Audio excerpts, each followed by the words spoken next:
Now we talk about DNA sequencing, and I will present first of all the most famous method presented by Frederick Sanger while he was working at MRC Center, Cambridge, UK.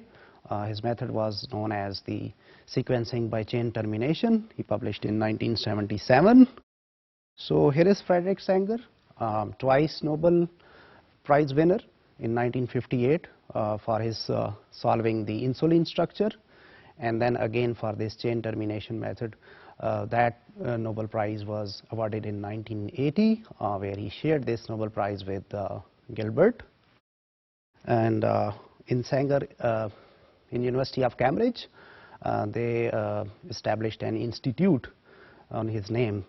Now it is known as Sanger Institute. So here is the description of the Sanger method. We take the template which runs 3 to 5 direction.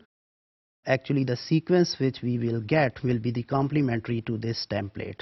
So we need a primer to begin with, since the polymerase cannot start synthesizing the strands itself, so it can add the nucleotides into some already existing chain.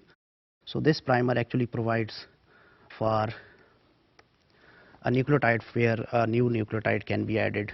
We set up 4 reactions where we have in each reaction tube we have primers and we have all the nucleotides, except that for one of the nucleotides, say for example here for adenine, we add a dideoxy also. So dideoxy is actually the chain terminator. Rest of them they are the normal nucleotides. In the second tube we add the dideoxy for cytidine, and in the third we add for guanine, and in the fourth we add for thymine.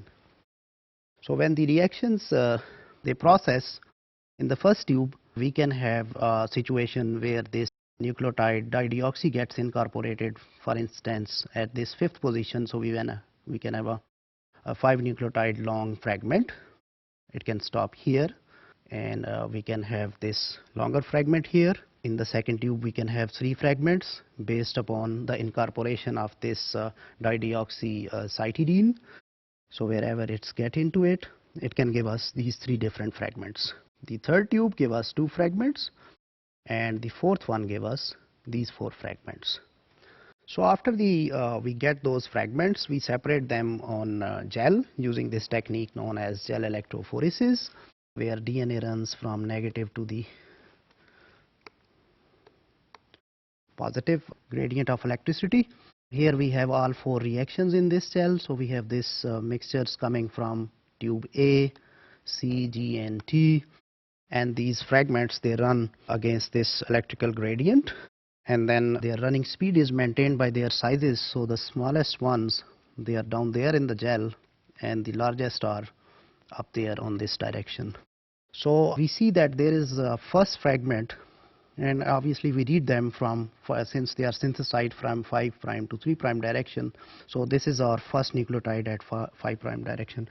Remember here in this slide we are not considering the primer nucleotides since we already know them.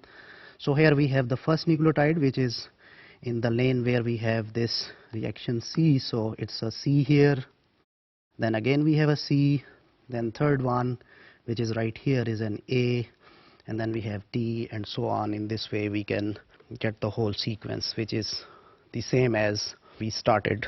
So in this way we have got the sequence of this small fragment. Another method of sequencing was presented by Walter Gilbert and his student Alan Maxim while they were at Harvard University, and this they have different methods. So one of them which I am presenting today is which became famous, that is the DNA sequencing by chemical degradation.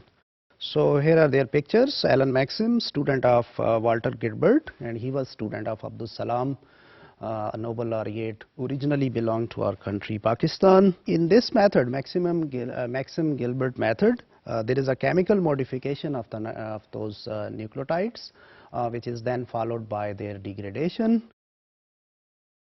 And then what we do here is we label the DNA before we modify those bases.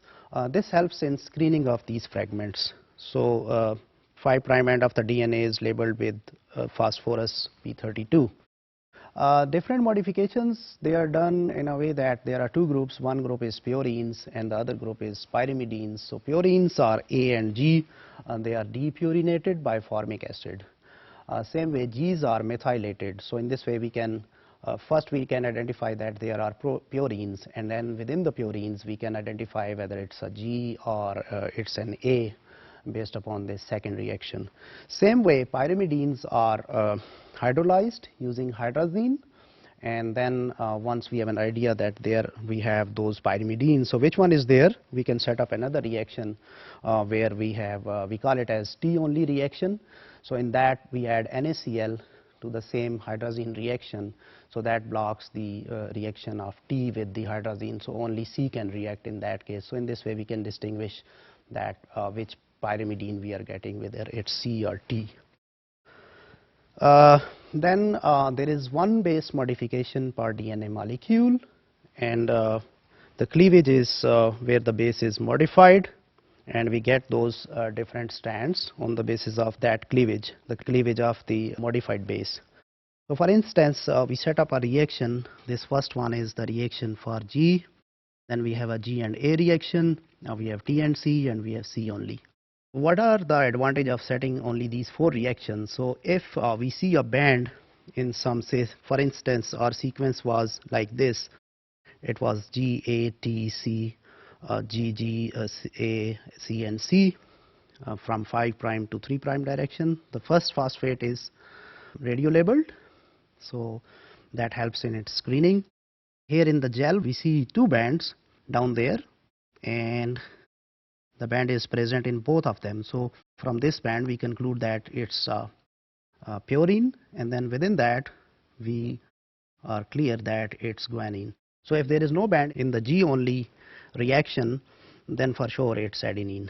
So here for instance we see there is just one band in G plus A but no band in G. So it's kind of exclusion plus double evidence kind of reactions where we can exclude one base, and then if we see that we have the band in both of them, then obviously we can take one of them.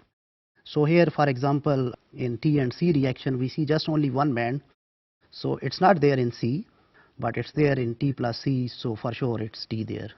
Here again we see two bands, one in T plus C and one is C, so we can say that it is for sure it's C. Same way we can do for others, and in the end we can have those the whole sequence that has been captured. So Gilbert methods involved a little bit complexity in terms of this chemical modifications as well as these degradation procedures.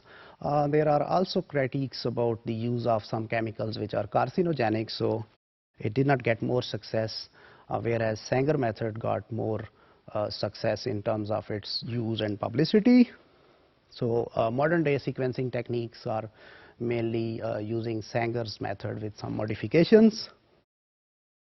So there we have seen that there are different methods of sequencing which have been developed. We presented Sanger's and Gilbert's, and among them we see that Sanger method has got more success.